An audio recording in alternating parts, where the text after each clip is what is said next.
Tension the quads. Yeah, there it is. There it is. Oh, yeah, easy. Same thing. Same thing. Oh, yeah. Get off. Get off. Good.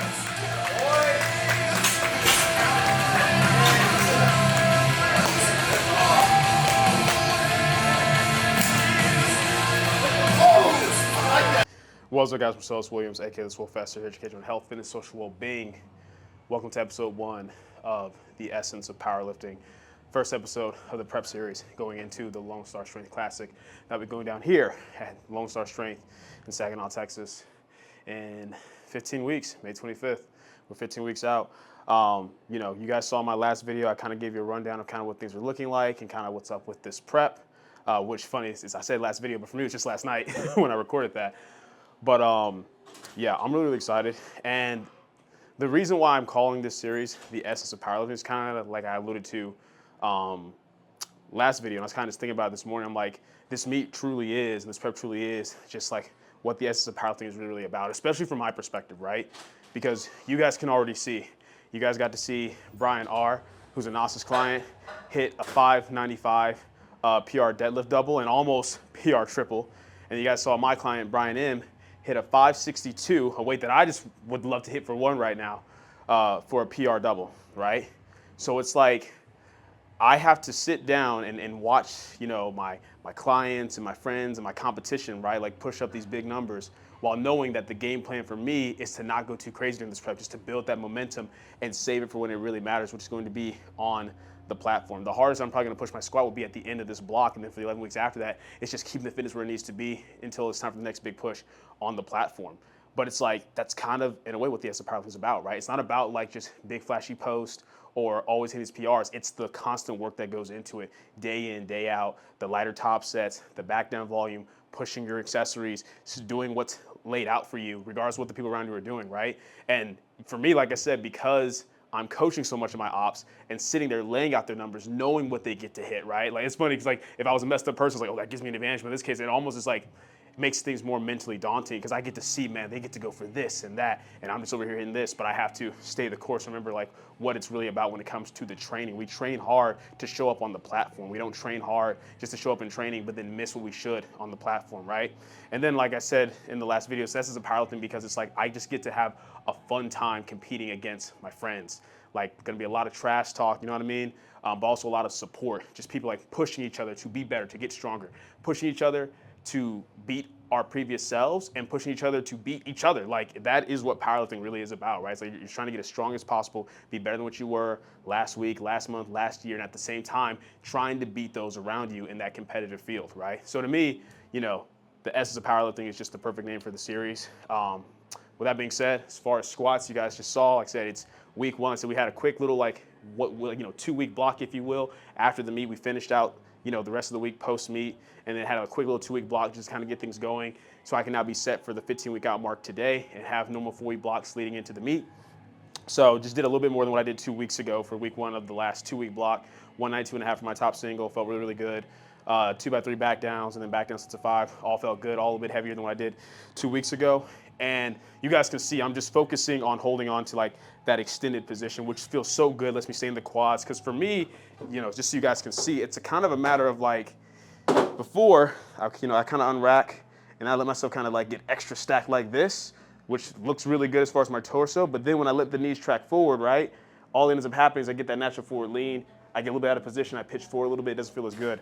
Whereas now that I'm kind of just letting myself stay in this extended position while still being stacked, and I just squat into it, I maintain this position throughout, which feels amazing. It just feels so much better. So keeping that going. Everything else I'm doing with the squat is the usual, emphasizing big toe pressure, tight upper back, maintaining that stack position in and out the hole, not dive bombing, just keeping perfect control, hitting depth, then reversing up. And it feels really, really good. For bench, we're gonna see what we get up to. Like I said, we're starting blocks off heavier on bench, keeping that constant heavier exposure. So instead of starting around maybe that 308, 319 range that I started, I'm probably gonna be at least around 330. That's what I did 2 weeks ago. So we'll probably do that again to start this block off, or maybe a little bit more if I'm feeling good. And we'll just kind of see where things go for the rest of the day. But yeah, I'm already hyped, seeing, my client and my comp hit that big PR squat, seeing another one of my comp hit that PR deadlift.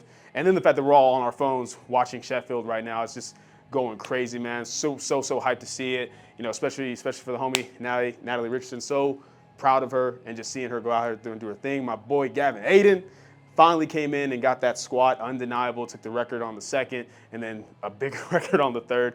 And right now, they're getting through bench, and things are just going really, really well for both of them. And just seeing like these high-level competitors just gets you so hyped. Like, this lets you know where you're at mentally. When you see stuff like this and you think like, man, I'm just so far off, or like, this makes me want to quit, I'm never going to be there, compared to the mentality that a lot of us here at Lone Star have, where it's like, yo, this makes me hungry, I got to get after, I got to work harder. Because it's not even a matter that a lot of us think we're necessarily going to get to that level, but it's like, we're gonna get as far as we can, you know what I mean? Just push ourselves and get better. And it's been a good day so far, so we're gonna see how things continue to go.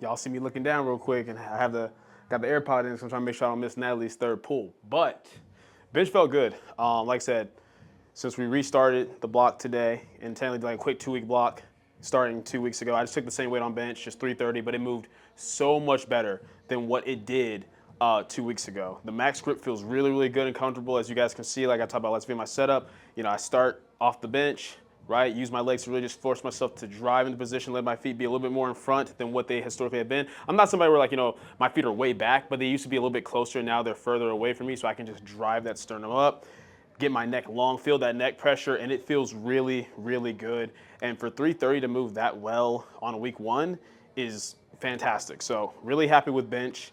Deadlift, really easy, just some straight sets with 452 today, but I am gonna go ahead and show you guys like, you know, my setup, just how I'm setting up now, show you exactly where the bar is relative to my foot now, since I'm now behind mid-foot.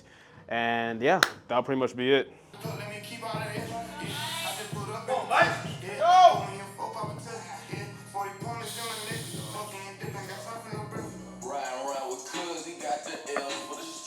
Nice, easy. There you go. Nice. All right, so you guys can see before I would start about here, over mid-foot, right? Because keep in mind, when we're talking about mid-foot, we're talking about the entire foot, right? Not just what you can see, but the entire foot. So over mid-foot, right? Now, I'm starting about right here. And this, in combination with the way I'm hinging, just allows me to get in a much better position. So you guys are about to see. It was impaired, I'm blaming my parents. For the McLeans, before the McLaren, I had them staring all down Main the terrace. Did it myself, ain't no blemish on my roof. You can come see for yourself, watch where you step, mumbling under your breath. I hold a grudge to the death, come by myself. I don't need nobody help. I blaze you up like I'm self, shoot to the F. I shoot 100 like Wood, you keep a 30 like Steph. You better do.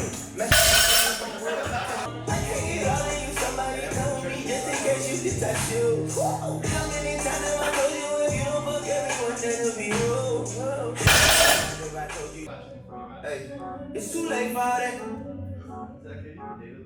Hey, sick of these niggas. Sick of these niggas. Hire some help. Get rid of these niggas.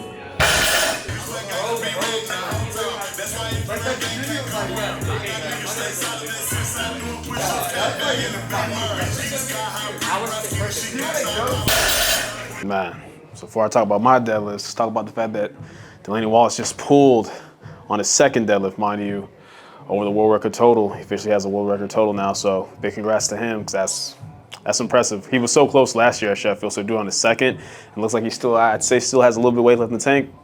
That's solid. But as far as my deadlift, so you guys can see, I'm actually doing some warm-ups now, mainly just because, as I told you guys, for me, when it comes to warming up, I'm either doing it to gauge what's there for the day or to work on something technique-based, right?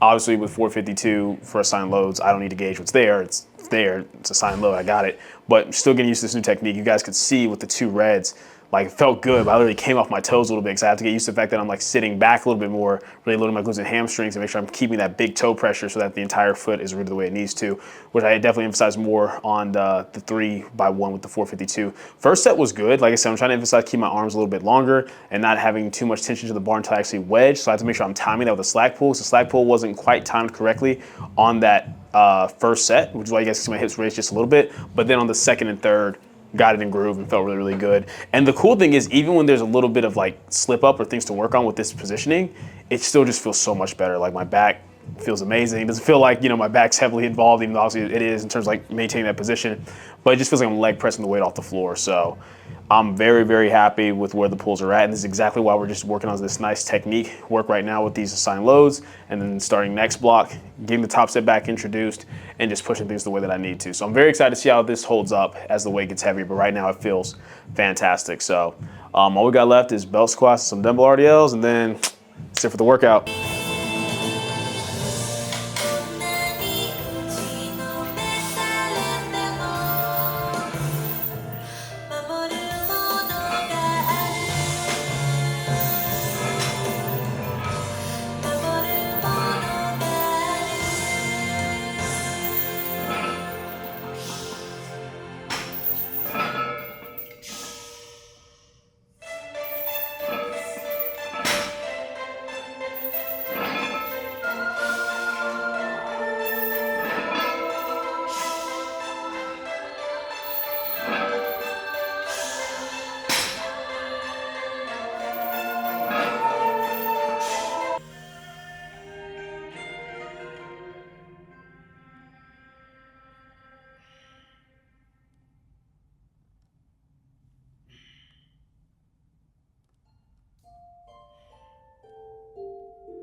All right, what's up, guys? So check it out. It is actually in the future.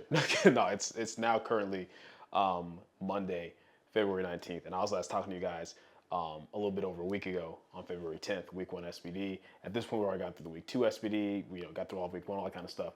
The reason why I'm here right now is because when I was deleting some footage off my camera the other day, I actually accidentally deleted the outro clip from Saturday. So I got all the other clips up. I'm actually like getting those uploaded and get ready to, to make this current video that y'all are watching right now. But I accidentally deleted that outro clip, which no big deal. It actually works out because it allows me to kind of get you guys caught up on a couple more things now. So obviously things with the bell squat and the dumbbell RDLs went fine. Start off nice and light. Just once again, I had a quick little 2-week block, and now it's back on the normal 4-week pacing. So I just start around the same weight that I did on week 1, the 2-week block. And I think I did misspoke. I did misspeak last video because I think I confused what I said about the belt squat days. But pretty much on my lighter belt squat days, my sets of 12, right? My 2 to 3 sets of 12, depending on the day. That is when I'm trying to do the pause squats, non-banded, because it's my lighter day, but pausing it to get a little bit more out of the lighter weight. And then on my secondary squat day, on Tuesday when I have my belt squat, is when I'm doing my heavier sets, 3x10 banded. So I just wanted to clear that up, and then dumbbell RDLs are, chill. Like it's usually 2 sets on the first week, and then it goes to 3 sets, starting off really light and easy, sub 100 pounds, like the 85 pounds, and I'm gonna let that just build up throughout the block. But yeah, that was smooth and easy. But the only thing I can get to update you guys on now is letting you all know, because early in the video I was like, yeah, the max was feeling good. Once again, as always, we're back to middle finger on the ring already, just because this past Saturday worked up to 341 pounds with the max grip. And it felt good. It felt fine and it moved well, but I can just tell that, yeah, as this gets heavier, I'm going to run to the same issue that I always do. Pretty much for me, it's a matter of like, I just would need to internally rotate more to really get more out of the max grip. And that just is not a strong position for me to be in, especially with my longer range of motion already. So we're not even going to worry about it. We're just going to stick with what we know works, middle finger. That's what I've hit my heaviest benches with, like my 391 bench in training. It's what I've hit my best benches in comp with. So we're just gonna keep the ball rolling on that. And then everything else was chill. Like, squat, we hit a 452 pound squat. That was chilled.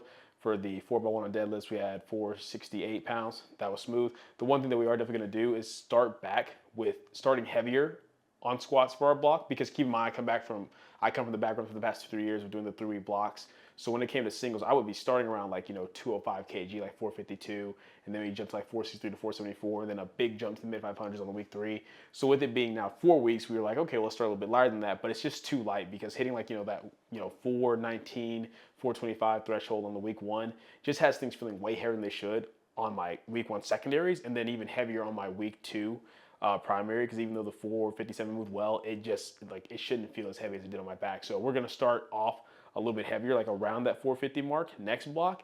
Then instead of doing like starting lighter, making like 15 kilo jumps for weeks 1 to 2 and 2 to 3, then a bigger jump week 4, we're gonna start a little bit heavier in week 1 and make like 10 kilo jumps for week 1 to 2, 2 to 3, and then still that bigger jump into the week 4. And I think that's gonna feel a lot better for me, just to have my body response to intensity.